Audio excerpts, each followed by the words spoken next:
नमस्कार, grand news network में आप सभी का स्वागत है और बुलेटिन की खास खबरों के साथ मैं हूं आपके साथ पुरुषोत्तम दुबे। चलिए अब नजर डाल लेते हैं आज के बुलेटिन की खास खबरों की ओर। खबरों का सिलसिला शुरू करें उससे पहले एक नजर आज की सुर्खियों पर।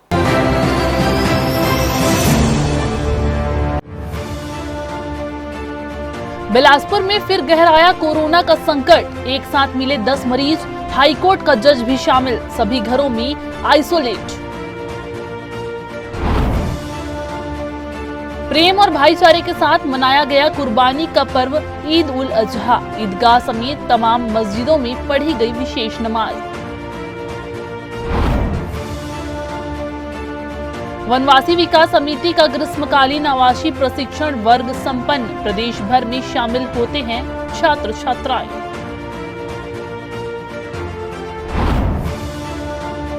और कांग्रेसी शासनकाल में शुरू हुए आत्मानंद स्कूलों को भाजपा सरकार में किया जा रहा उपेक्षित, नेताओं के बीच आरोप प्रत्यारोप जारी।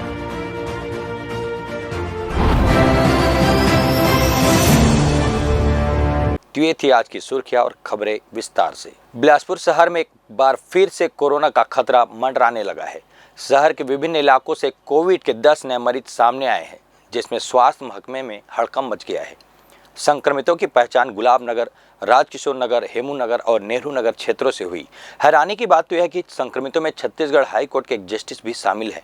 सभी संक्रमितों को होम आइसोलेट कर दिया गया है और उनकी ट्रैवल हिस्ट्री खंगाली जा रही है।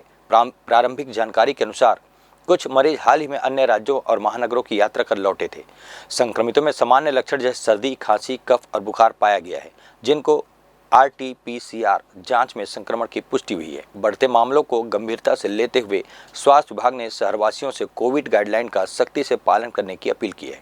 अधिकारियों के अनुसार आने वाले दिनों में जांच की संख्या भी बढ़ाई जाएगी। फिलहाल सिम्स अस्पताल में जांच सुविधा उपलब्ध कराई गई है और स्थिति को देखते हुए वायरोलॉजी लैब को फिर से सक्रिय करने की योजना बनाई जा रही है। नगर निगम लगातार अवैध निर्माण के खिलाफ अभियान चला रहा है। अवैध निर्माण पर बुलडोजर की कार्रवाई करते हुए उन्हें ध्वस्त भी कर रहा है।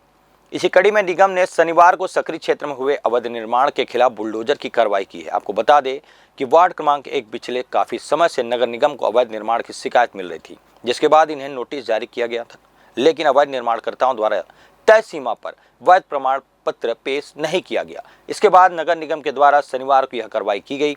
हालांकि जब नगर निगम अमला यहां अवैध निर्माण के खिलाफ अभियान छेड़ने पहुंचा तो अवैध निर्माणकर्ताओं के साथ नगर निगम के अधिकारियों की बहस भी हुई, लेकिन शासकीय काम होने की वजह से नगर निगम ने अपना अभियान जारी रखा और अवैध निर्माण पर बुलडोजर चलाया और लगभग 20 से 25 अवैध निर्माण को धराशायी कर दिया।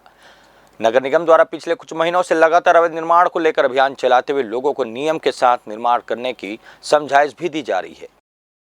माननीय कमिश्नर साहब के आदेश से होम में इनको नोटिस जारी किए गए थे, मगर इनके द्वारा फिर भी मकान बनाने का काम रोका नहीं गया। तो साहब के आदेश से बहुत से बाउंड्री वाल और कुछ कमरे तोड़े गए। कितने होंगे ये? कम से कम 25 से 50 लोग बना रहे थे। कुछ विरोध भी हुआ थे? तो विरोध चला थोड़ा बहुत, मगर हमारी कार्रवाई रुकी। बताया जा रहा है कि पार्षद जब वहाँ पहुँचे तो विरोध होने लगा। नहीं, कुछ लोग आए जरूर थे, मगर हमारे द्वारा कार्रवाई नहीं रोकी गई। पूरे साहब के आदेश से पूरी कार्रवाई कंप्लीट करेंगे और कहीं का हिसाब आगे की अब जैसे भी आदेश मिलेगा उसके ऊपर कार्रवाई करेंगे। जिले में मई माह के दौरान खनिजों के अवैध उत्खनन, परिवहन व भंडारण पर सख्त कार्रवाई करते हुए कुल 57 प्रकरण दर्ज किए गए। इनमें से 44,60,000 रुपए का समझौता शुल्क वसूला गया। इसमें अवैध उत्खनन के 7, परिवहन के 46 और भंडारण के 4 प्रकरण शामिल है। ग्राम गतौरी में कोयले के अवैध भंडारण पर 14 लाख, मोढ़े व लाल खदान क्षेत्र में रेत भंडारण पर 4,43,000 वसूले गए।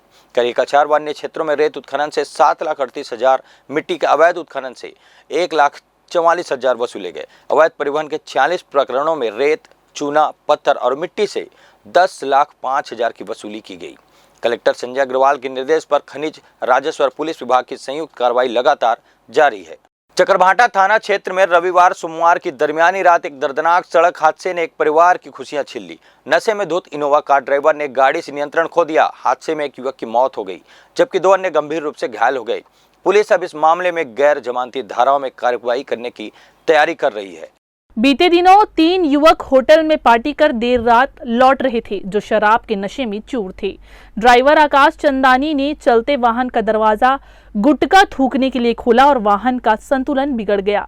इनोवा कार डिवाइडर से टकराने के बाद रेलिंग को तोड़ते हुए करीब 10 मीटर तक घसीटी और 4 बार पलटी खाई। आकाश की इलाज के दौरान मौत हो गई, जबकि अन्य 2 युवक अब खतरे से बाहर बताए जा रहे हैं। नशे के हालत में वाहन चालन अत्यधिक खतरनाक हो सकता है। किसी भी व्यक्ति को वाहन चालन के दौरान नशे के हालत में किसी भी स्थिति में वाहन चालन नहीं करना चाहिए। इससे न सिर्फ उनके स्वयं के जान जोखिम में होती है, अपितु उनके साथ बैठे हुए अन्य यात्री होते हैं उनको भी जान जोखिम में रहता है, और साथ ही साथ जो सामने से जो मासूम जो वाहन चालक होते हैं, जो समुचित रूप से यातायात नियमों का पालन करते हुए वाहन चलाते हैं, उनको भी खतरे का सामना करना पड़ता है और सड़क हादसों में कई लोगों की जानें भी जा सकती हैं। इस घटना में भी अगर गाड़ी पलटी खा रही थी, अगर होटल के तरफ और ज़्यादा जाता तो वहाँ पर लोग बैठे हुए थे, उनके ऊपर भी पलटी होने से उनको भी इंजरी होती या हो सकता है निधन भी हो जाता। तो इन सब बातों को ध्यान में रखते हुए समस्त वाहन चालकों से अनुरोध है, निवेदन है, अपील है कि वाहन चलाते समय जो है यातायात नियमों का समुचित पालन करें। किसी भी स्थिति में वाहन चालन के दौरान नशे का उपयोग न करें। निश्चित रूप से इस तरीके की घटनाओं में जो है आरोपी वाहन चालक के विरुद्ध जो है न सिर्फ एमवी एक्ट के तहत कार्रवाई की जा रही है, अपितु अन्य आपराधिक प्रकरणों में अजमानती धाराओं के तहत भी कार्रवाई की जा रही है। एएसपी ट्रैफिक राम गोपाल करियारे ने बताया कि हादसे की जांच की जा रही है और जल्द ही गैर जमानती धाराओं में अपराध दर्ज किया जाएगा। उन्होंने नागरिकों से अपील की है कि नशे की हालत में वाहन न चलाएं। यह हादसा इस बात को स्पष्ट संदेश देता है कि सड़क पर लापरवाही जानलेवा साबित हो सकती है। सड़क पर सावधानी की असली सुरक्षा है और कोई जश्न जिंदगी से बड़ा नहीं होता है। कैमरामैन राहुल ठाकुर के साथ पिंटू दुबे की रिपोर्ट। छत्तीसगढ़ में शिक्षा प्रणाली पर लगातार काम कर शिक्षा व्यवस्था में नए नए बदलाव लाने की कोशिश की जा रही है। इसमें अब सामाजिक क्षेत्र से जुड़े लोग भी अपनी सहभागिता निभाते हुए शिक्षा को नयापन देने की कोशिश कर रहे हैं। इसी कड़ी में शनिवार को स्वर्गीय लखीराम अग्रवाल ऑडिटोरियम में शिक्षा पर चर्चा कार्यक्रम का आयोजन किया गया। इस मौके पर शिक्षा विभाग पर और शिक्षा पर चर्चा नए विश्वविद्यालय की अवधारणा विषय पर आयोजित इस आयोजन में सूर्यवंशी समाज के लोगों ने शिक्षा के क्षेत्र में किस तरह से विकास हो और नए विश्वविद्यालय के माध्यम से कैसे हर वर्ग को इससे समाहित किया जा सके, इस विषय पर सुझाव और विचार आमंत्रित किया गया। इस दौरान समाज के वरिष्ठ जनों के साथ युवाओं की टीम ने बताया कि उनका ध्यान केवल शिक्षा के तहत स्कूलों या विश्वविद्यालय या महाविद्यालय खोलने पर नहीं है, बल्कि क्वालिटी एजुकेशन पर उनका जोर है। किस तरह से भविष्य में शिक्षा से वह विद्यार्थियों को जोड़े, इस पर उनका फोकस है। इस चर्चा में इन्हीं बात पर विचार विमर्श किया जा रहा है और यह तय किया जा रहा है कि अगर शिक्षा में बेहतरपन लाना है तो फिर समस्त वर्ग को जोड़कर इसमें नए आयाम स्थापित करने होंगे। इस कार्यक्रम में बड़ी संख्या में सदस्य शामिल हुए और उन्होंने इस विषय पर अपने अपने विचार रखे। स्वर्गीय लखीराम सभागार में शिक्षा पे चर्चा और नए विश्वविद्यालय की स्थापना की अवधारणा के विषय में डॉक्टर गिरिराज गढ़ेवाल और डॉक्टर सचिन यादव के द्वारा प्रेजेंटेशन दिया गया और उनके द्वारा ये बताया गया कि जो भी शिक्षण संस्थान स्थापित होगा वो गुणवत्तापूर्ण रहेगा, रोजगारपरक तकनीकी शिक्षा दी जाएगी और ताकि जो आने वाली पीढ़ी है वो बच्चे संस्कारवान हो सके और रोजगार के लिए प्रेरित हो सके और समाज और देश की सेवा कर सके। आज सूर्यवंशी समाज के द्वारा आयोजित शिक्षा पे चर्चा कार्यक्रम में सम्मिलित होने का मौका मिला और समाज के लोगों का बहुत ही अच्छा ध्येय है कि शिक्षा को आगे बढ़ाना है और इस समाज के लोगों को इस शिक्षा के साथ और आगे बढ़ाना है। तो कैसे बढ़ाया जाए, इस पे बहुत ही अच्छा शानदार चर्चा चला और मैं भी इसमें बिल्कुल अपना सहभागिता आगे दूंगा और इनकी जो परिकल्पना है कि सूर्यवंशी समाज के द्वारा एक नए विश्वविद्यालय के निर्माण करना है तो उसमें भी मैं अपना बिल्कुल योगदान दूंगा और सहयोग करूंगा। मुझे इस कार्यक्रम में आकर के बहुत अच्छा लगा। सभी कार्यक्रम के कराने वाले सभी अतिथियों का और कार्यक्रम के आयोजकों का बहुत बहुत धन्यवाद, बहुत बहुत आभार। वक्त हो चला एक छोटा सा ब्रेक लेने का, तब तक आप बने रहिए ग्रैंड न्यूज पर।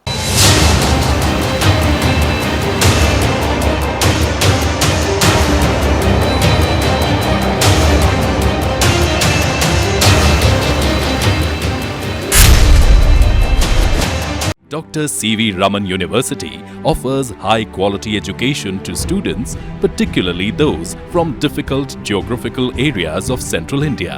The flourishing 70-acre campus boasts of more than 120 state-of-the-art laboratories, smart classrooms, research centers, and a plethora of on-campus facilities that provide easy access. Dr. C.V. Raman University.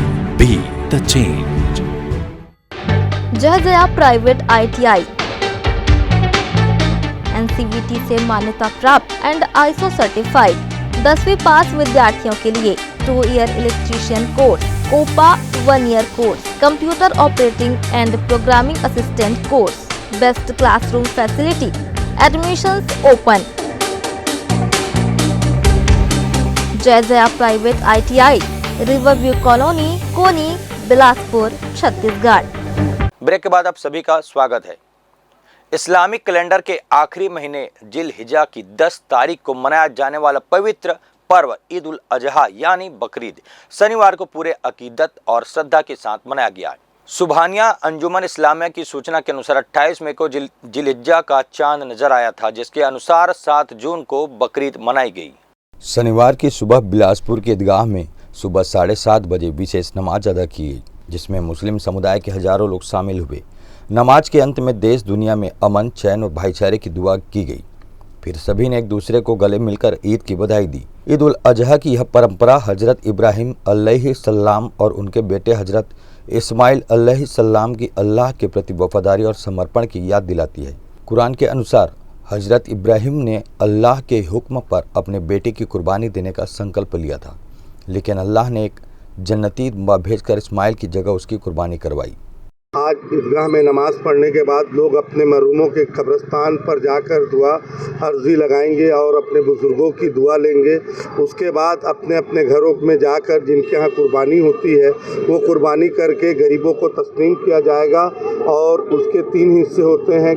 पहला हिस्सा गरीबों का, दूसरा हिस्सा होता है रिश्तेदार का और खुद के जो करते हैं कुर्बानी उनका रहता है। इन सभी को दुआओं में रखते हुए बकरीद की खुशी मनाया जा रहा है और हमारे छत्तीसगढ़ में अमन सुकून की दुआएं की गई और बिलासपुर में भी अमन सुकून की दुआएं की गई। पर्व के मौके पर ईदगाह के साथ साथ जिला जेल परिसर में भी नमाज का आयोजन किया गया, जहां बंदियों ने भी नमाज अदा की और नेक राह पर चलने का संकल्प लिया। यहां करीब 100 बंदियों को नमाज अदा कराया गया। बकरीद के मुबारक मौके पे आज बिलासपुर जिला जेल में मुस्लिम बंदियों के बीच हाजिर होकर के बकरा ईद की नमाज़ पढ़ाने का मौका मैसर आया। इस मौके पर तमाम बंदी भाइयों को ये तकरीर के द्वारा माध्यम से जो है कहा गया कि आज बकरीद के मौके पे आप अपने खुदा के बारगाह में तमाम बुराइयों से तौबा करके एक नेक इंसान बन करके बाहर समाज में एक अच्छा इंसान बने। और प्रशासन का भी मैं खुद शुक्रगुजार हूँ कि उन्होंने इसमें हमारा भरपूर सहयोग किया और नमाज अदा करके मुल्क हिंदुस्तान की तरक्की और अमन सुकून के लिए दुआएं की गई। जिले के विभिन्न शहरी और ग्रामीण क्षेत्र की मस्जिदों में भी अलग अलग समय पर नमाज अदा कराई गई और भाईचारे, एकता और सद्भाव का संदेश दिया गया। कुर्बानी के इस पर्व को श्रद्धा और उल्लास के साथ मनाया गया। सुरक्षा और साफ सफाई के खास इंतजाम प्रशासन की ओर से किए गए थे। ग्रैंड न्यूज के लिए राहुल ठाकुर के साथ राकेश मिश्रा की report. Asian ranking junior under 14 tennis tournament का समापन इंटरनेशनल टेनिस अकादमी में किया गया। टूर्नामेंट के समापन समारोह में छत्तीसगढ़ टेनिस संघ के अध्यक्ष डॉक्टर हिमांशु द्विवेदी, छत्तीसगढ़ वक्फ बोर्ड के अध्यक्ष डॉक्टर सलीम राज, छत्तीसगढ़ टेनिस संघ के उपाध्यक्ष नरेश गुप्ता और छत्तीसगढ़ टेनिस संघ के महासचिव और ग्रैंड ग्रुप के चेयरमैन गुरुचरण सिंह होरा मौजूद रहे। कार्यक्रम में अतिथियों द्वारा सभी विजेता खिलाड़ियों को सम्मानित किया गया। फाइनल में उभरते सितारों ने शानदार खेल दिखाया, जिससे मुकाबला बेहद रोमांचक रहा। टूर्नामेंट के समापन समारोह में छत्तीसगढ़ टेनिस संघ के अध्यक्ष डॉक्टर हिमांशु द्विवेदी, छत्तीसगढ़ वक्फ बोर्ड के अध्यक्ष डॉक्टर सलीम राज, छत्तीसगढ़ टेनिस संघ के उपाध्यक्ष नरेश गुप्ता और छत्तीसगढ़ टेनिस संघ के महासचिव और ग्रैंड ग्रुप के चेयरमैन गुरुचरण सिंह होरा मौजूद रहे। कार्यक्रम में अतिथियों द्वारा सभी विजेता खिलाड़ियों को सम्मानित किया गया। बॉयज डबल में विजेता खिलाड़ी वित्त चातुर और नमन बोरा रहे। वहीं गर्ल्स डबल्स विजेता कृषिका गौतम, परिणीता वट्टा प्रम्बिल रहे। उप विजेता सृष्टि सूर्यवंशी रही। इस दौरान छत्तीसगढ़ टेनिस संघ के महासचिव गुरुचरण सिंह होरा ने सभी खिलाड़ियों को शुभकामनाएं देते हुए कहा कि बहुत अच्छा प्रदर्शन खिलाड़ियों ने किया है। इस गर्मी में पसीना बहाया और मेहनत की है। मैं सभी खिलाड़ियों के उज्जवल भविष्य की कामना करता हूं और साथ ही आगे भविष्य में होने वाले उनके टूर्नामेंट्स के लिए शुभकामनाएं देना चाहता हूं। वक्फ बोर्ड अध्यक्ष डॉक्टर सलीम राज ने कहा, टेनिस को अमीरों का खेल कहा जाता है, लेकिन हम यहाँ देख रहे हैं कि गांव से भी बच्चे निकल कर टेनिस खेल रहे हैं। ये अच्छी बात है। छत्तीसगढ़ को एक नई दिशा मिल रही है। टेनिस एक बढ़ते कदम की तरफ बढ़ रहा है। मैं सभी टेनिस खिलाड़ियों को बहुत बहुत शुभकामनाएं और बधाई देना चाहता हूँ। Chhattisgarh state tennis association, all India tennis association, Asian tennis association के संयुक्त तत्वाधान में आज अंडर 14 का समापन और अंडर 16 टेनिस का उद्घाटन वक्फ बोर्ड के अध्यक्ष माननीय सलीम राज जी और नरेश गुप्ता जी, जो कि बीजेपी के प्रभारी कार्यालय मंत्री हैं और हमारे उपाध्यक्ष भी हैं एसोसिएशन के, और हरमीत सिंह होरा अध्यक्ष नागरिक सहकारी बैंक और जॉइंट सेक्रेटरी हैं, उनके आतिथ्य में आज संपन्न हुआ। पूरे देश के जितने भी राज्य हैं उनके खिलाड़ियों ने तो पार्टिसिपेट किया ही है, वरन उसके अलावा हमारे जापान से, यूके से, विदेश के भी बहुत खिलाड़ियों ने यहाँ पार्टिसिपेट किया है। मैं इस अवसर पर राज्य सरकार ने जो स्टेडियम हमको उपलब्ध कराया उसके लिए उनको धन्यवाद ज्ञापित करता हूँ। और हमारे अतिथियों का विशेष रूप से शॉर्ट नोटिस में आज हमने आग्रह किया और उनका खेल प्रेम ऐसा है कि मेरे आग्रह पे वो तीनों अतिथि यहाँ पे उपस्थित हैं। मैं उनको बहुत टेनिस एसोसिएशन को अपनी ओर से शुभकामनाएं देता हूँ। राज्य टेनिस संघ के द्वारा जो आयोजित एशियन टूर्नामेंट का जो आयोजन किया गया है, जिसके लगातार खेलों से प्रेमी रहे गुरुचरण जी और हमारे प्रभारी, हमारे वरिष्ठ नेता नरेश गुप्ता जी जो उपाध्यक्ष है, हरमीत जी, जो आज 14 का समापन हुआ है और 16 का स्वागत हुआ है, इसके लिए बहुत बहुत बधाई देते हैं। और चूँकि ये खेल रईसों का हुआ करता था, छत्तीसगढ़ सरकार ने यह खेल गरीबों के लिए कर दी, इसके लिए बहुत बहुत बधाई राज्य छत्तीसगढ़ सरकार को। बिलासपुर के एक महिला मरीज जिसे डॉक्टरों ने ब्रेन डेड घोषित कर दिया था, उनके परिवार के सदस्यों ने शनिवार को सिम्स बिलासपुर में जरूरतमंद डॉक्टरों के लिए उनका शरीर दान कर दिया। सिम्स के प्रशिक्षु अध्ययनरत डॉक्टरों को प्रैक्टिकल करने में आसानी होगी। बिलासपुर की एक महिला ने मेडिकल विज्ञान के लिए अपने शरीर को दान कर दिया। मोपका निवासी 68 वर्षीय महिला प्रीति टुटेजा ने मृत्यु से पहले ही शरीर दान का संकल्प ले लिया था। प्रीति टुटेजा पिछले 3 महीने से बीमार चल रही थी। उन्हें बिलासपुर सिम्स अस्पताल में भर्ती कराया गया था, जहां शनिवार की सुबह उनका निधन हो गया। उनके पति रविंदर सिंह टुटेजा ने उनकी अंतिम इच्छा का सम्मान करते हुए पार्थिव शरीर को छत्तीसगढ़ आयुर्विज्ञान संस्थान यानी सिम्स में पार्थिव शरीर को दान कर दिया। सिम्स अस्पताल के डीन डॉक्टर रमणेश मूर्ति ने मृत शरीर को स्वीकार कर उसे फॉर्मलिन टैंक में सुरक्षित रखवा दिया है, जो आगे सिम्स में अध्ययनरत छात्रों के काम आएगा। मेरी पत्नी है प्रीति टुटेजा और उनकी दिली इच्छा थी कि मेरी बॉडी को डोनेट किया जाए और मेडिकल ग्राउंड से उसको बच्चों को अच्छी शिक्षा मिले, उससे आगे बढ़ने का। तो मैं ये चाहता हूँ कि उनकी इच्छा को मैं पूरी किया हूँ और मैं लोगों को भी संदेश देना चाहता हूँ कि आप अपनी बॉडी के डोनेट ज़्यादा से ज़्यादा करें और विज्ञान की ओर उनको ले जाएं, बच्चों को अच्छी शिक्षा मिले, उससे बच्चों को अच्छा मतलब वो ज्ञान हो और आगे बच्चे बढ़ें और आगे हमारा देश इस विषय में सोचे, हर आदमी सोचे कि मुझे ये देना है और इससे बहुत बड़ा दान है। तो इनको ब्रेन में अटैक पड़ा था, पहले सिम में 2 दिन भर्ती थी और 2 दिन भर्ती होने के बाद फिर इनको रेफर किए रायपुर, वहाँ ऑपरेशन हुआ इनका ब्रेन का, वहाँ से ठीक होके आई तो 20-25 दिन 28 दिन ठीक रही। तो 1 तारीख को हमारा वहाँ पर फॉलोअप था तो हम ले जा नहीं पाए। 30 तारीख को फिर अटैक पड़ा उनको, तो यही हम भर्ती किए, 30 तारीख को भर्ती किए और अभी मतलब 6 तारीख को इनको रात को 9:10 पे इनका शुरुआत हो गई। हाँ, पहले से हमारी भी इच्छा थी और हमारी भी इच्छा थी, हमारा मतलब आपस में था ही कि देहदान करना है और आगे चल के मैं भी अपना देहदान करूँगा। आगे चल के जो हमारे बच्चे हैं, जो डॉक्टर हैं, इनको रिसर्च करें इसके ऊपर और लोगों को मतलब ये इनका एक संदेश है कि हर आदमी को सोचना चाहिए इस चीज़ को कि देहदान बहुत बड़ा दान है। श्रीमती प्रीति टुटेजा जी मोपका निवासी 68 वर्षीय हमारे यहाँ भर्ती थी। हमारा एनाटॉमी विभाग इन देहदान के मृत्यु उपरांत देहदान से जो बॉडी प्राप्त होती है उसे रिसीव करता है। उसके लिए 3 प्रतियों में फॉर्म भरना होता है, जो एक स्वयं देहदान कर्ता के पास होता है, एक परिजन के पास होता है और एक प्रति उसकी विभाग में रखी जाती है। और मृत्यु उपरांत परिजनों के द्वारा संज्ञान में लाए जाने पर वो बॉडी को हम रिसीव करते हैं। उसे पूरी गरिमा के साथ हम अपने फ्यूमिगेशन चैम्बर में जो हमारा फॉर्मलिन टैंक होता है उसमें रख कर उसको प्रतिदिन छात्रों के अध्ययन हेतु प्रयोग किया जाता है। इसमें फर्स्ट ईयर और सेकेंड ईयर के छात्र जो शरीर के विभिन्न अंग हैं विभिन्न तंत्रिका तंत्र, रुधिर तंत्र, संचरण और अंग जो बने हुए हैं, हड्डियां हैं, आँख है, नाक, कान, गला, इस प्रकार समस्त अंगों का, उनका संयोजन, उनका विन्यास, उनकी गूढ़ता, रहस्य, उनका आपस में कैसे उंगलियां बनती हैं, हड्डियां कैसे जुड़ती हैं, तंतु, मांसपेशियां, इस सब का गहन अध्ययन हम बच्चों को सिखाते हैं। और एक बॉडी 3 से 5 साल तक काम आती है, अलग अलग विभागों, अलग अलग कभी हाथ, कभी पैर, कभी मस्तिष्क, इस प्रकार सभी का गूढ़ जो उसकी संरचना है शरीर की, वो एमबीबीएस छात्रों को फर्स्ट सेकेंड ईयर में सिखाई जाती है। इन्हें जैसा मैंने कहा फॉर्मेलिन टैंक में रखकर उनको निकालना और रखना बड़ा गरिमापूर्ण ढंग से किया जाता है।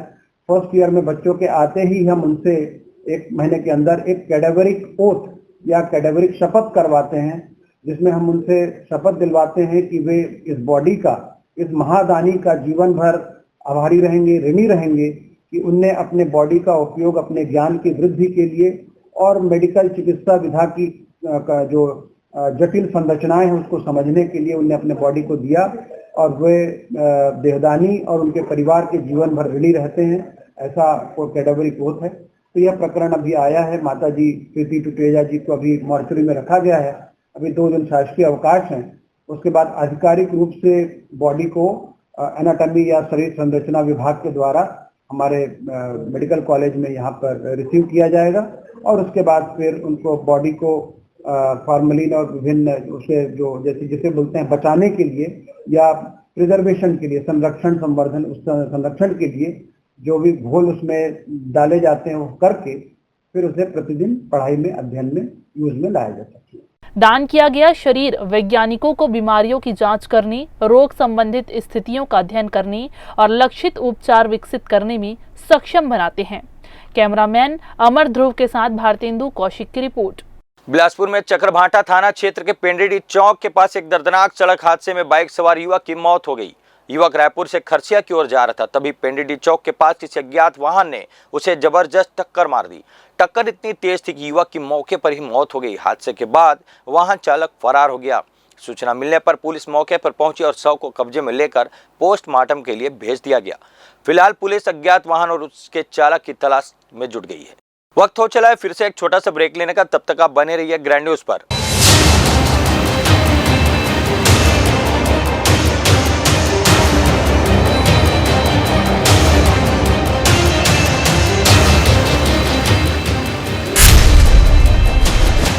Dr. C.V. Raman University offers high-quality education to students, particularly those from difficult geographical areas of Central India.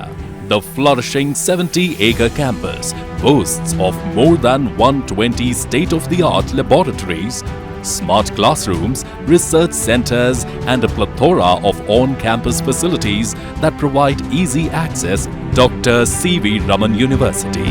Be the change. जय जया प्राइवेट ITI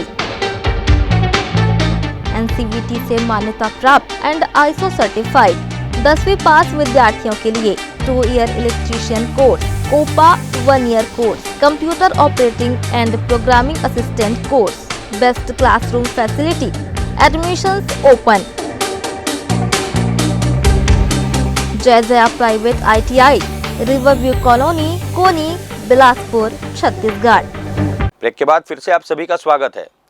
वनवासी विकास समिति बिलासपुर द्वारा ग्रीष्मकालीन आवासीय प्रशिक्षण वर्ग का आयोजन किया जाता है। इस आवासीय प्रशिक्षण कार्यक्रम में 12 से 18 साल के छात्र छात्राएं भाग लेते हैं। यह आयोजन पिछले 11 वर्षों से हर साल वनवासी विकास समिति बिलासपुर द्वारा किया जा रहा है। बिलासपुर के वनवासी विकास समिति की ओर से ग्रीष्मकालीन आवासीय प्रशिक्षण वर्ग का आयोजन किया गया। मुख्य वक्ता राष्ट्रीय स्वयंसेवक संघ के सह क्षेत्र प्रचारक प्रेम शंकर सिदार रहे, जिन्होंने अपने उद्बोधन में वनवासी कल्याण आश्रम द्वारा किए गए आदिवासियों के लिए विभिन्न कार्य एवं प्रयासों पर प्रकाश डाला और कहा कि शिक्षा, स्वास्थ्य, कृषि के क्षेत्र में प्रशिक्षण के आधार पर भारतवर्ष के जनजातीय समूह के महिला और पुरुष ने अपना एक अलग स्थान बनाया है। उन्होंने कई ऐसे समाज सेवियों के नाम भी बताए जिन्होंने राष्ट्रीय, अंतर्राष्ट्रीय स्तर पर शिक्षा, स्वास्थ्य और विभिन्न खेलों में स्वर्ण रजत पदक जीतकर कोच के रूप में पदस्थ हैं और अच्छे स्तर पर ख्याति प्राप्त किए हैं। इसके साथ समिति के सदस्यों ने बताया कि नियमित दिनचर्या के साथ व्यायाम, प्रशिक्षण, अंग्रेजी की कक्षाएं, सामान्य गणित की कक्षाएं, बौद्धिक प्रश्नोत्तरी के साथ साथ इन प्रशिक्षणार्थियों को शहर भ्रमण भी कराया गया। इस कार्यक्रम में छत्तीसगढ़ प्रदेश के अलग अलग जिले के प्रशिक्षणार्थी शामिल होने पहुंचते हैं। और उस समय वास्तव में जनजातीय क्षेत्रों में शिक्षा का, स्वास्थ्य का, कृषि का, उस समय की परिस्थिति देखेंगे तो एक अलग प्रकार की ही थी। और उसी बीच में एक बड़ी घटना घट गई कि पंडित रविशंकर शुक्ल जी के प्रवास के समय जो घटना घटी, वास्तव में वो इस देश के लिए बड़ी चिंता का विषय था कि स्वतंत्र भारत में भी एक उस क्षेत्र में ऐसे मानसिकता विकसित हो रहा था जो भारत विरोधी था। तो उन सबको ध्यान में रखकर उस जनजातीय समाज में जो एक भटकाव और एक बाहर से आकर बरगला रहे थे, ऐसे लोग वहाँ काम कर रहे थे और अपने साथ जोड़ करके बदलने का भी काम किया। तो वहाँ से प्रारंभ होकर जो एक यात्रा चली और जनजातीय समाज को संगठित करना, शिक्षित करना, जनजातीय समाज में श्रद्धा जागरण करना, स्वाभिमान जागरण करना और उनको वहीं पर अपने स्थान पर ही रहकर उनको समाज के लिए खड़े करना और इस राष्ट्र के जो मुख्य धारा है उसमें उनकी भूमिका और सहभागिता बढ़े, इसके लिए जो निरंतर प्रयत्न चला वह आज एक बड़े स्वरूप और एक बड़े स्तर पे दिखाई देता है। वनवासी विकास समिति बिलासपुर के द्वारा आयोजित ग्रीष्मकालीन वर्ग है जो सन 2014 से प्रारंभ हुआ था और अभी तक अनवरत चल रहा है। यह इस कार्यक्रम का उद्देश्य जो है, ये जो सुदूर वनवासी बच्चे हैं, इन बच्चों को शिक्षा का लाभ दिलाना और शिक्षा के लाभ के साथ साथ उनमें संस्कार भी प्रत्यारोपित करना है। संस्कार और शिक्षा के माध्यम से वे अपने देश के लिए एक अच्छा नागरिक बन सके, यही उद्देश्य है। और छात्रों का सर्वांगीण विकास हो ताकि वे इस देश को और इस विचारधारा को आगे बढ़ाएं। अखिल भारतीय वनवासी कल्याण आश्रम के माध्यम से वनवासी विकास समिति द्वारा विगत 13 वर्षों से जनजातीय बच्चों के लिए शिक्षा एवं सर्वांगीण विकास के लिए 30 दिवसीय आवासीय शिक्षण वर्ग का हम आयोजन करते आ रहे हैं, जिसे बच्चों को शिक्षा के साथ में सर्वांगीण विकास, व्यक्तित्व विकास, सारी व्यायाम से लेके खेलकूद से लेके सारे अच्छे आयामों की जानकारी दी जाती है, शिक्षा दिया जाता है। बच्चे पूरे छत्तीसगढ़ से जनजाति बच्चे आते हैं, हमारे सभी जिलों से आते हैं। किस प्रकार से लाया जाता है बच्चों को? हमारे जितने भी संगठन मंत्री हैं, हमारे जितने भी जिले के प्रमुख हैं, नगर के प्रमुख हैं, ग्राम के प्रमुख हैं, उनसे संपर्क करके बच्चों को लाया जाता है। गूगल फार्म के माध्यम से इनका पंजीयन किया जाता है। फिर सारे जो प्रभारी रहते हैं वो बच्चों को लेकर यहाँ आते हैं। वनवासी विकास के इस कार्यक्रम में निस्वार्थ भाव से साथ देकर कार्यक्रम को सफल बनाने वाले शिक्षकों को तथा आयोजन समिति के सदस्यों का सम्मान किया गया। यह पुरस्कार उन व्यक्तियों को दिया जाता है जिन्होंने वनवासियों के जीवन में सुधार के लिए शिक्षा, स्वास्थ्य, आर्थिक विकास या पर्यावरण संरक्षण के क्षेत्र में महत्वपूर्ण योगदान दिया है। वनवासी विकास समिति के बच्चों ने सांस्कृतिक कार्यक्रम में भाग लिया और अपनी प्रस्तुति भी दी। बच्चों ने विभिन्न सांस्कृतिक कार्यक्रम में अपनी प्रतिभा दिखाई।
वनवासी विकास समिति लोगों के जीवन में महत्वपूर्ण भूमिका निभाती है। यह संगठन वनवासियों को शिक्षा, स्वास्थ्य और आर्थिक अवसर प्रदान करके उनके जीवन को बेहतर बनाता है।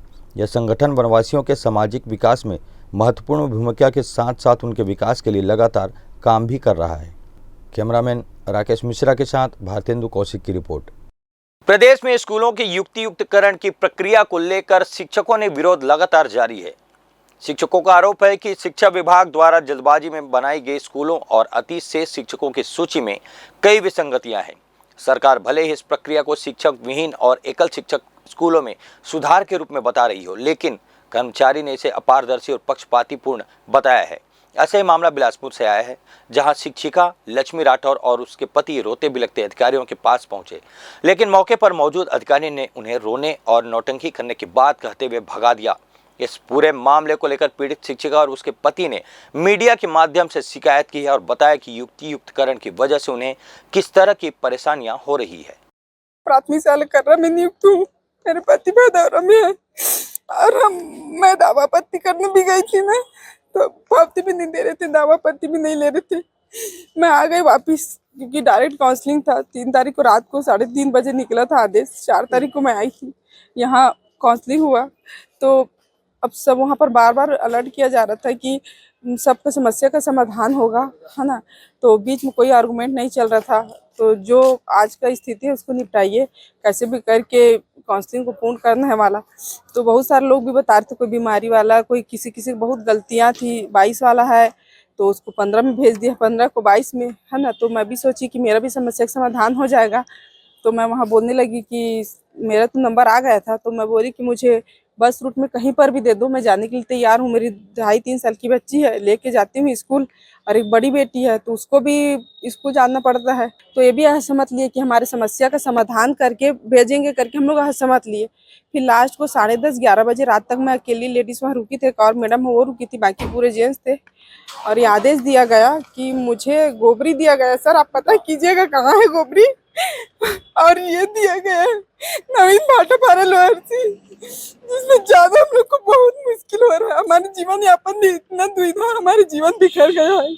या तो मेरे पास यहाँ ज्वाइन करूँ या मर ही जाऊँ लग रहा। मैं 2 दिन से रोए पड़ी हूँ, मेरी समस्या को कोई सुने। नाटक करने की जरूरत नहीं है, ऐसा बोला अधिकारी ने आपको? जो जिसके ऊपर भी इतना है ना सर वो जाने। एक बार मैं तो सर को लेने आई थी कि एक बार मुझे चलिए आप ही ज्वाइन कराना, आप भी इंसान हो, कलेक्टर तो बाद में हो, इंसान हो, आपको लगेगा ना बेटा आप ज्वाइन कर ले, तो बोल बस देना मुझे वहाँ। एक नौकरी छोड़ दो सर, हम लोग इतने हाई फाई घर से है नहीं कि एक नौकरी छोड़ दे कि लात मार दो नौकरी हमको। हाँ, तो मेरे लिए इतना मुमकिन नहीं है कि नौकरी छोड़ दूं मैं। थोड़ा खर्चा पानी दे के बात बन जाएगा। मैं क्या बताऊं सर, यहाँ तक हमको पहुँचने में मुश्किल, देखिए अंदर आने में कितना दिक्कत होता है। हम 2 घंटे से यहाँ बैठे हैं।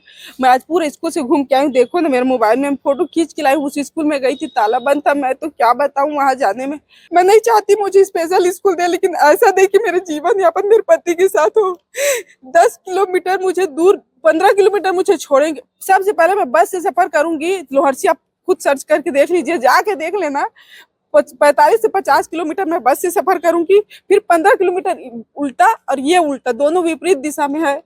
अब बताइए मैं कैसे सफर करूं। मैं तो बोल मुझे बस वाले रूट में दे दीजिए ना, 100 किलोमीटर मैं जाऊंगी बस में, आराम से तो जाऊंगी सर। मैं इतना सफर 65 किलोमीटर अगर एक तरफ चलाती हूँ तो वापसी भी आऊंगी तो कितना हो गया बता, 130 किलोमीटर में कैसे गाड़ी चलाऊंगी। अगर हमारी समस्या का समाधान नहीं होगा तो हम न्यायालय में अपना आवेदन प्रस्तुत जरूर करेंगे कि हमारी समस्या जाना मजबूरी होगा आपको। फिर कोर्ट जाना मजबूरी होगा। आपका लिस्ट आ गया है कि मेरा भी लिस्ट आ गया है। जो मेरा लोहरसी नवीन भाटापारा लोहरसी दिया गया है, जो विपरीत दिशा में है, और हमें आने जाने में बहुत ही दोनों को बहुत तकलीफ हो रहा है। आपका नाम बताइए। मेरा नाम द्वारिका प्रसाद। बिलासपुर पुलिस को एक और बड़ी सफलता मिली है। नाबालिग बालिका को शादी का झांसा देकर भगाने वाले आरोपी को कलतरा से गिरफ्तार कर लिया गया है। आरोपी बालिका को उड़ीसा से जम्मू कश्मीर ले जाने की फिराक में था, लेकिन पुलिस की तत्परता से उसे रास्ते में ही पकड़ लिया गया है। ये मामला 2 जून को तब सामने आया जब पीड़ित बालिका की मां ने कोतवाली थाना पहुंचकर रिपोर्ट दर्ज कराई कि उसकी नाबालिग बेटी को कोई अज्ञात व्यक्ति बहला फुसला कर भगा ले गया है। रिपोर्ट दर्ज होते ही गुमशुदगी और अपहरण का मामला कायम कर जांच शुरू की गई। जांच में परिजनों के बयान के आधार पर संदेह शनि सारथी पर गया, जो रतनपुर का रहने वाला है।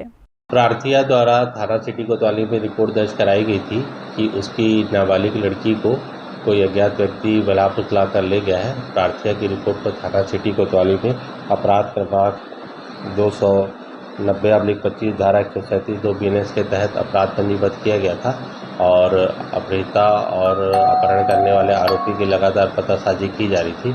मुखबिर से सूचना प्राप्त हुई कि संदेही आरोपी सनी सारथी अपहृता को अपहरण कर उड़ीसा ले गया है और वहां से भी भागने की फिराक में है। सूचना के बारे में वरिष्ठ अधिकारियों को अवगत कराया गया, जो तत्काल टीम भेजने के निर्देश पर टीम बनाकर उड़ीसा के लिए रवाना किया गया था। जो उड़ीसा में पतासाजी किए पता चला कि वह जम्मू कश्मीर भागने की फिराक में है और वहाँ से निकल गया है, जिसको घेराबंदी करके रास्ते में अकलतरा से पकड़ा गया और अपहृता को बरामद किया गया। अपहृता का महिला विषयक से कथन कराया गया। प्रकरण में पॉक्सो की धारा जोड़ी गई है। आरोपी को गिरफ्तार कर कार्रवाई की जा रही है। अपहृता को उसके माता पिता के सुपुर्द में किया गया। पुलिस टीम ने उड़ीसा के बरगढ़ जिले में आरोपी की तलाश की, जहां से पता चला कि आरोपी जम्मू कश्मीर भागने की योजना बना रहा है। जानकारी के आधार पर अकलतरा में दबिश देकर पुलिस ने आरोपी शनि सारथी को पकड़ लिया और बालिका को भी सुरक्षित बरामद कर लिया। पूछताछ में बालिका ने बताया कि आरोपी ने उसे शादी का झांसा देकर अपने साथ लेकर गया था। आरोपी के खिलाफ पुलिस ने पॉक्सो एक्ट के तहत मामला दर्ज कर गिरफ्तार किया है और आगे की कार्रवाई के लिए न्यायिक रिमांड पर जेल भेज दिया गया है। कैमरामैन राहुल ठाकुर के साथ पिंटू दुबे की रिपोर्ट। वक्त हो चला है फिर से एक छोटा सा ब्रेक लेने का, तब तक आप बने रहिए ग्रैंड न्यूज पर।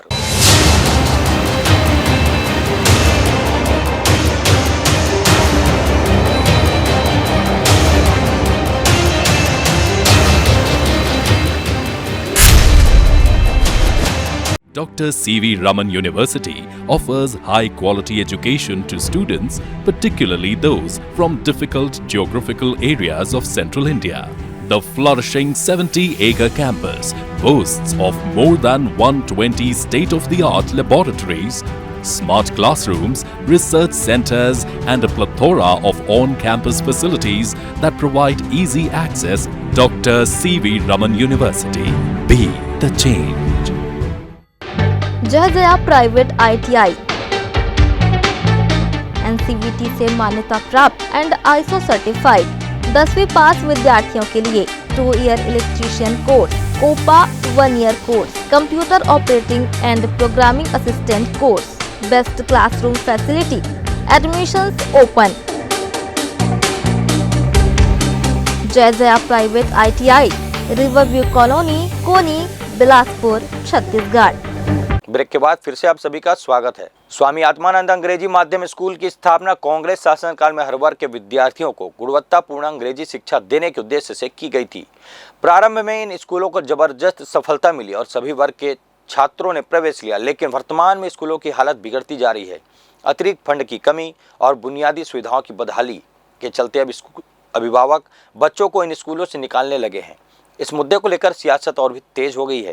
कांग्रेस नेता जयसी अग्रवाल ने भाजपा सरकार पर आरोप लगाते हुए कहा कि भाजपा की लापरवाही के चलते स्कूलों की स्थिति खराब हुई है। वहीं भाजपा के पूर्व विधायक शिवरतन शर्मा ने पलटवार करते हुए कहा कि कांग्रेस ने बिना दीर्घकालिक फंड व्यवस्था के स्कूलों की शुरुआत की थी, जिससे आज संकट खड़ा हुआ है। उन्होंने कहा कि भाजपा सरकार सुधार के प्रयास कर रही है, लेकिन कांग्रेस की पूर्ववर्ती नीतियों ने ही वर्तमान हालात पैदा किए हैं। इस विषय पर दोनों दल एक दूसरे को दोषी ठहरा रहे हैं। आत्मानंद स्कूल में इतना बढ़िया स्कूल चल रहे थे, हमारी सरकार ने चालू किया, एडमिशन के लिए लाइन लगती थी और आपका DPS और सेंट्रल स्कूल में भी अप्रोच से एडमिशन हुए होंगे, हम भी कराते रहे हैं। लेकिन आत्मानंद स्कूल में स्पष्ट सरकार की तरफ से निर्देश थे कि कोई भी किसी के लिए अप्रोच नहीं करेगा, वहाँ की भर्तियाँ स्कूल की नियम कानून से होंगी और नियम कानून से भर्ती होती थी। उसमें गरीब से गरीब का बच्चा भी पढ़ता था, फ्री की पढ़ाई, और अमीर का बच्चा भी पढ़ता था। उसमें यहाँ तक कि आपके IAS IPS के बच्चे भी पढ़ते थे, लेकिन सभी लोगों का एडमिशन नियम कानून के तहत होता था। और आज अगर बंद हो रहे हैं और शिक्षा के स्तर गिर रहे हैं तो बहुत दुर्भाग्य की बात है कि सरकार को इसमें सोचना चाहिए। स्वामी आत्मानंद स्कूल अगर योजना लेके आए थे तो उसके लिए बजट प्रावधान क्यों नहीं किया गया? बजट प्रावधान करने से किसी ने भूपेश बघेल की सरकार को रोका था क्या? आप उनसे प्रश्न करो कि आपने बजट प्रावधान क्यों नहीं। बिलासपुर के विकास नगर वार्ड नंबर 15 27 खोली के पास उस वक्त हड़कंप मच गया जब अज्ञात वाहन कार चालक ने तेज रफ्तार से बिजली के खंभे को ठोकर मार दी। ठोकर इतनी तेज थी कि खंभा टूटकर सड़क के बीचों बीच गिर गया, जिससे पूरे इलाके की बिजली व्यवस्था कई घंटों तक प्रभावित रही। इस घटना से आसपास के लोगों में दहशत का माहौल बन गया। हालांकि राहत की बात यह रही कि कोई जनहानि नहीं हुई, लेकिन यदि खंभा गिरने से के समय कोई राहगीर या वाहन वहां से गुजर रहा होता तो एक बड़ा हादसा हो सकता था। घटना के बाद आसपास मौजूद लोगों ने बिजली विभाग को सूचना दी, जिसके बाद मरम्मत कार्य जारी रहा। जल्द ही बिजली व्यवस्था बहाल कर दी गई। बिलासपुर तोरवा के वार्ड क्रमांक 41 में भीषण गर्मी के बीच पानी की भारी बर्बादी का मामला सामने आया है। टंकी भरने के बाद पंप ऑपरेटरों की लापरवाही से पानी देर तक ओवरफ्लो होकर सड़क पर बहता रहा, जिससे कीमती जल व्यर्थ चला गया। स्थानीय निवासियों के अनुसार मोटर को समय पर बंद नहीं किया गया और किसी जिम्मेदार अधिकारियों ने भी इस पर हस्तक्षेप नहीं किया। इस लापरवाही से सड़कें जलमग्न हो गई और क्षेत्र में आक्रोश फैल गया, जबकि शहर के कई ऐसे हिस्से हैं जहां लोग पानी के लिए तरस रहे हैं और जूझ रहे हैं। ऐसे में यह घटना जल प्रबंधन में घोर अनदेखी को दर्शाती है। लोगों ने मांग की है कि दोषी पंप ऑपरेटर पर सख्त कार्रवाई की जाए और भविष्य में ऐसी घटनाओं से बचाव के लिए कड़े निर्देश जारी किए जाए। प्रशासन से अपेक्षा की गई कि जल संकट के प्रति संवेदनशील रवैया अपनाया जाए। पानी तो अमूल्य है, खासकर गर्मी में परिस्थितियां और बहुत विपरीत हो जाती हैं। बिलासपुर शहर एक बहुत आने वाले समय के लिए भी बहुत विपरीत परिस्थितियों का सामना करेगा। पानी की कमियां इतनी हैं बिलासपुर शहर में। एक तो हमारी जीवनदायिनी एक नदी है, वो भी ख़त्म होने के कगार पे है और वो रिचार्ज हो नहीं पा रहा है। लोगों को भी अज्ञानता है, खासकर के हमारे क्षेत्रों में तो ऐसा स्थितियाँ हैं कि पानी बेवजह बहते रहता है। टोटी लगाना भी लोग वाजिब नहीं समझते हैं, ये बड़ा एक कारण है। और अभी टंकियों का प्रॉपर जिस तरीके से मॉनिटरिंग होना चाहिए वो हो नहीं पा रहा है। पंप ऑपरेटर लोग भी ध्यान नहीं दे रहे हैं और थोड़ा निगम को भी इस पर चुस्ती से काम करने की ज़रूरत है। पानी बर्बाद बहुत ज़्यादा हो रहा है और उसकी देख रेख पे बहुत ध्यान नहीं दिया जा रहा है। अगर इसको देखें, समय पर रिपेयरिंग हो तो अच्छा बेहतर विकल्प हो सकता है पानी के लिए। निगम के साथ साथ लोगों को भी जागरूक होने की ज़रूरत है और जिनको जवाबदारी मिली है वहाँ पंप ऑपरेटर लोग को और जो जनप्रतिनिधि हैं उनको प्रॉपर देखना चाहिए। सिरगिट्टी थाना क्षेत्र स्थित एक शराब दुकान के सामने उस वक्त हंगामा मच गया जब दुकान के कर्मचारियों और शराब लेने आए एक अधेड़ व्यक्ति के बीच जमकर मारपीट हो गई। विवाद पैसे के लेन देन को लेकर शुरू हुआ, जो देखते ही देखते हिंसक झड़प में बदल गया। दुकान के कर्मचारियों ने अधेड़ व्यक्ति पर बियर की बोतल से हमला कर दिया और लात घुस्से से जमकर पिटाई कर दी। घटना का वीडियो मौके पर मौजूद किसी शख्स ने बना लिया, जो अब सोशल मीडिया में तेजी से वायरल भी हो रहा है। और अब आइए देखते हैं अपराध से जुड़ी एक बड़ी खबर जो आपके लिए देखना और जानना बेहद जरूरी है। बिलासपुर से इस वक्त की बड़ी खबर सामने आ रही। तोरवा थाना क्षेत्र के संतनगर लाल खदान ढेका रोड पर एक दर्दनाक सड़क हादसा हुआ। बैंक ऑफ बड़ौदा के सामने CG10 AL 3207 नंबर की स्विफ्ट कार के चालक प्रणय जुनेजा ने शराब के नशे में तेज रफ्तार से वाहन चलाते हुए 4 युवकों को कुचल दिया।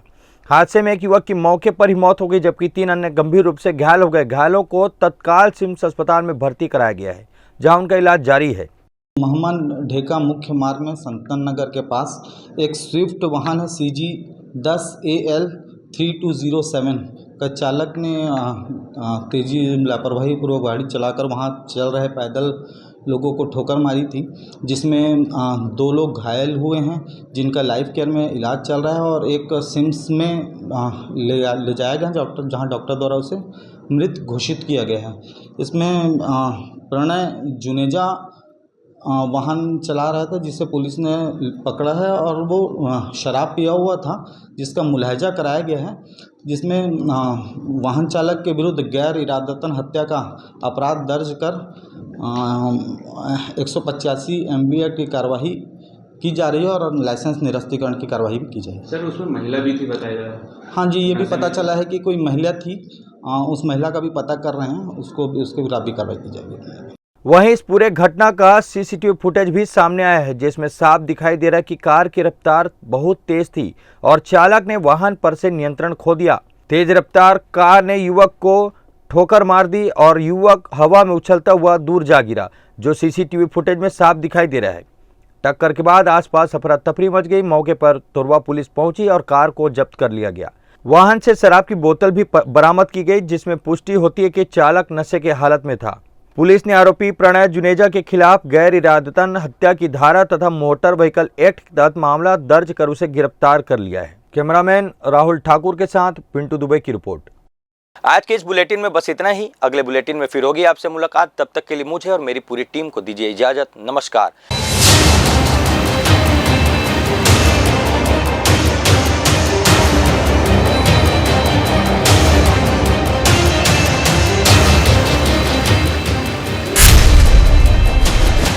Dr. C.V. Raman University offers high-quality education to students, particularly those from difficult geographical areas of Central India. The flourishing 70-acre campus boasts of more than 120 state-of-the-art laboratories, smart classrooms, research centers, and a plethora of on-campus facilities that provide easy access. Dr. C.V. Raman University.